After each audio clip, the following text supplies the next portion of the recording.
बोले महाराज जहां पर जुआ खेला जाता है वहां पर कलयुग का वास होगा। पानम जहां पर मदिरालय होगा, जहां पर मदिरा होगी वहां पर कलयुग का वास होगा।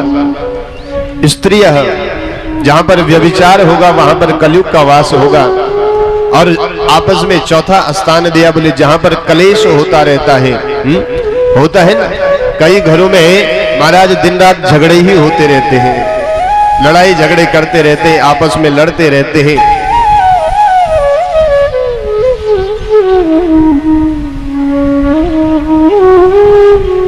बोले वहां पर कलयुग का वास होता है। सूत जी शौनकादिक ऋषियों को कहते हैं, राजन राजर्षि परीक्षित ने जब ये 4 स्थान दिए तो कलयुग ने कहा, बोले महाराज आपने ये 4 स्थान तो दे दिए, लेकिन 4 स्थानों में कोई ऐसा स्थान नहीं है जहां पर मैं आराम से रह सकूं। तो आज राजर्षि परीक्षित ने बोले जाओ मैं तुम्हें एक और स्थान देता हूं, स्वर्ण में तुम्हारा वास होगा। बोलो जय श्री कृष्ण।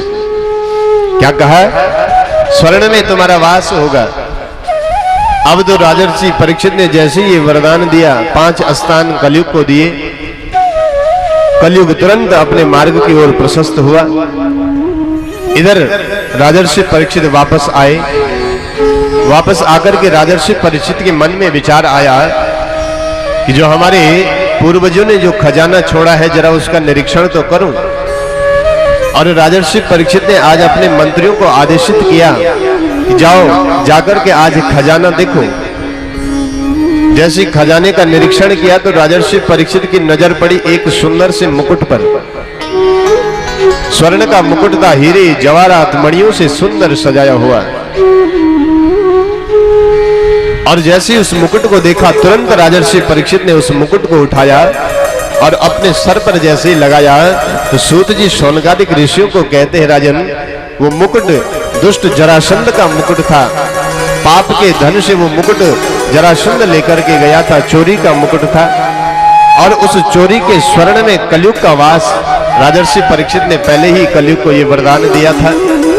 और उसी क्षण राजर्षि परीक्षित के माथे में, राजर्षि परीक्षित के बुद्धि में कलयुग प्रवेश कर गया।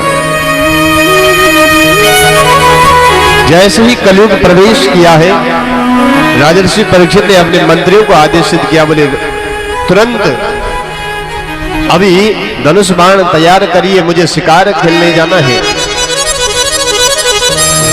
जो राजा एक चींटी को मारने के बाद भी अनेक बार प्रायश्चित करता था, आज वो राजा धनुष बाण लेकर के शिकार खेलने की बात करता है।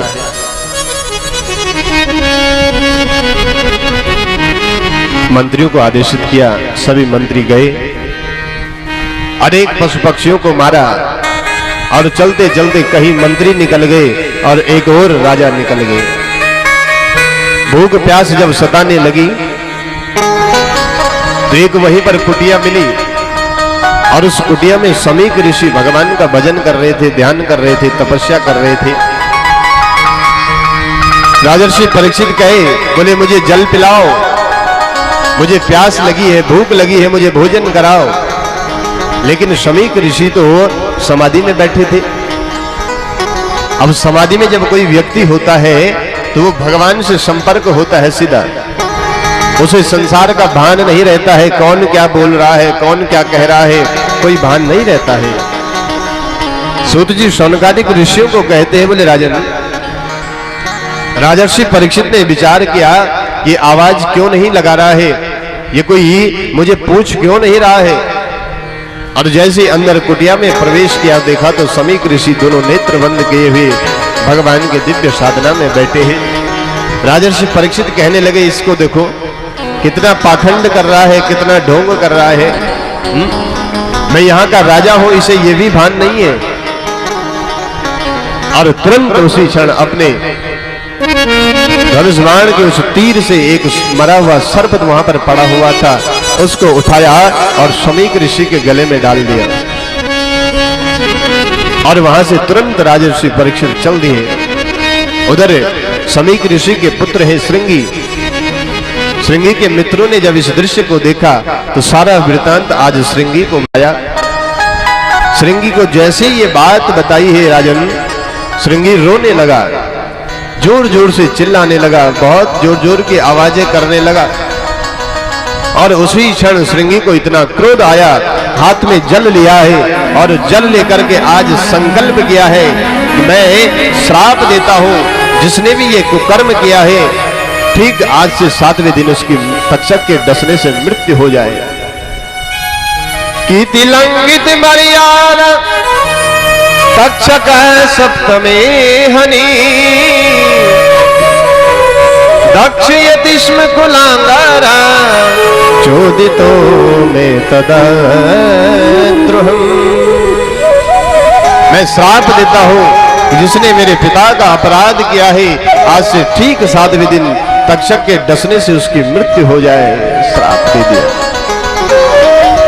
राजर्षि परीक्षित भारतवर्ष के ऐसे राजा थे, न भूतो न भविष्यति, ऐसे राजा को आज श्राप दे दिया। इधर जैसी समीक ऋषि साधना से उठे, सभी मित्रों ने बताया कि श्रृंगी ने आज श्राप दे दिया है। किसको? बोले राजा परीक्षित को। आज श्रृंगी को बुलाया है, बहुत डांट लगाई है।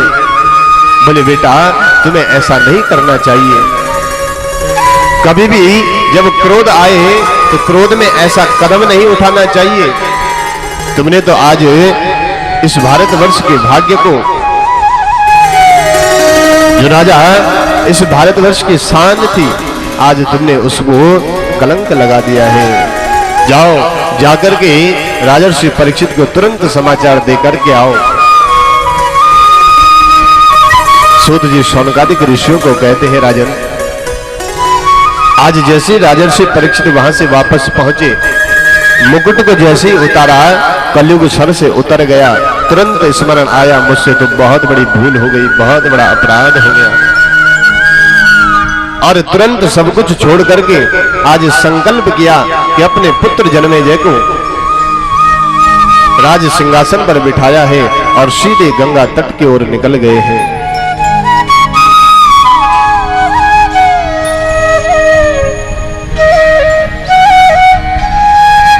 सूत जी शौनकादिक ऋषियों को कहते हैं, बोले राजन आज जैसे ही राजर्षि परीक्षित गंगा तट की ओर निकल रहे थे, इतने में आज श्रृंगी ऋषि गौरमुख नाम के शिष्य इत्यादि सब लोग आए। सबने राजा को ये समाचार दिया कि तितिक्षया कारुण्या मैत्याचाकिल जंतुषु समत्वेन च सर्वात्मा भगवान संप्रसीद। सूत जी शौनकादिक ऋषि को कहते हैं, बोले राजन आज राजर्षि परीक्षित को श्राप लगा है।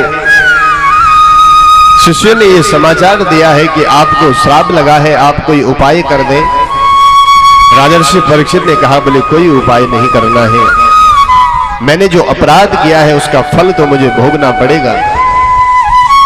और ये कोई छोटा मोटा अपराध नहीं है, मैंने संत महापुरुषों का, मैंने ब्राह्मण देवता का अपराध किया है, तो मैं क्षमादान कैसे मांग सकता हूं। तुरंत राजर्षि परीक्षित ने अपने पुत्र जन्मेजय को राज सिंहासन पर बिठाया है और सीधे आज गंगा तट की ओर चल दिए हैं। सूत जी शौनकादिक ऋषियों को कहते हैं, राजन गंगा तट पर जाकर के आज राजर्षि परीक्षित भगवान का ध्यान करते हुए आज नेत्र बंद करके अपने पापों का प्रायश्चित करते हैं। उसी क्षण वहां पर महाराज अनेक प्रकार के संत पहुंच गए। गिरिजा संत समागमे समालाभ कछुआ। राजर्षि परीक्षित को श्राप लगा है, ये समाचार जैसे ही संत महापुरुषों ने सुना तो आज सबके सब गंगा तट की ओर गए हैं और गंगा तट की ओर आकर के विचार करने लगे कि राजा को जो श्राप लगा है इससे मुक्त कैसे किया जाए। सूत जी शौनकादिक ऋषियों को कहते हैं कि वहां कौन कौन से संत पहुंचे, ध्यान से सुनिएगा कि तत्रा भवद भगवान व्यासपुत्रो यद्रक्षया गामट मानो नपेक्षा अलक्षलिंगो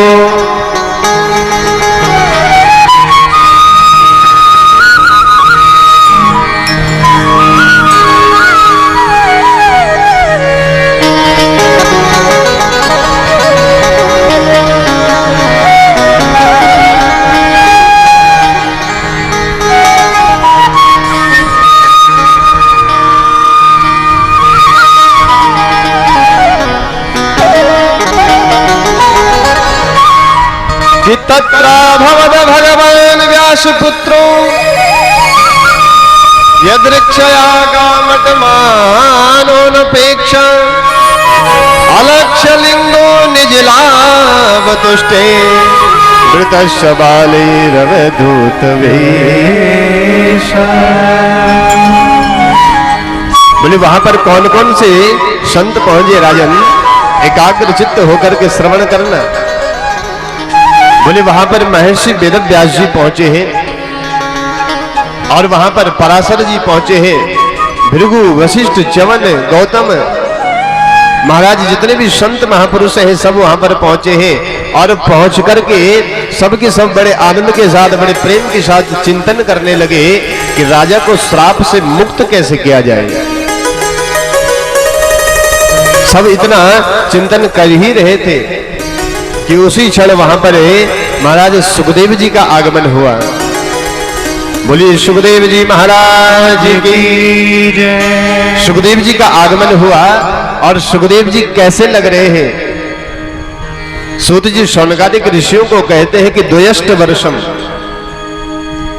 द्वयष्ट का अर्थ है 8 और 8 16 है।